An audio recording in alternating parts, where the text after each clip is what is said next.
இந்த பல்லு எகிர் இருக்கு இல்லைங்களா, அதில் வந்து ரத்தம் வருது. அதை எப்படி சரி பண்ணுறது? அதை எப்படி சரி பண்ணுறதுன்னா, முதல்ல ஏன் வருதுன்னு சொல்லிடுறேன். ஏற்கனவே சொன்னது தான். நான் ஒரு பதில் சொல்லிடுவேன், அதை மற்ற கேள்விக்கெல்லாம் லிங்க் பண்ணிகிட்டே இருப்பேன். அப்நார்மல் ஹீட் இன் த பாடி.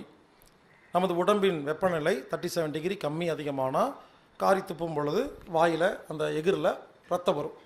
எப்படி சரி பண்ணுறதுன்னு கேட்டால், டெய்லி பல்லு வேலைக்கு முடித்தோடனே 2 விரல் இருக்கு இல்லையா, கட்டை விரலும் ஆள்காட்டி விரலும், இந்த விரலை வச்சு ஒவ்வொரு பல்லுலையும் அமுத்தி விடணும். அந்த ஜெம் இருக்கு இல்லைங்களா, அந்த எகிரை வச்சு ப்ரெஸ் பண்ணுங்க.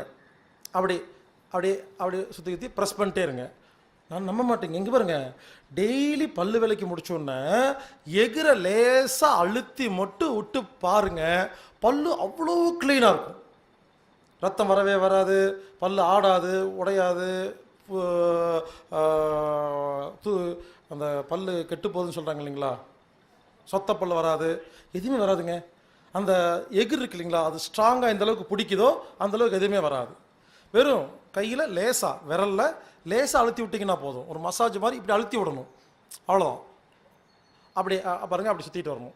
அப்படி அமுத்தி சுற்றி விட்டு பாருங்கள், அந்த ரத்தம் வரதெல்லாம் நின்று போயிடும். ரொம்ப அருமையான சிகிச்சை.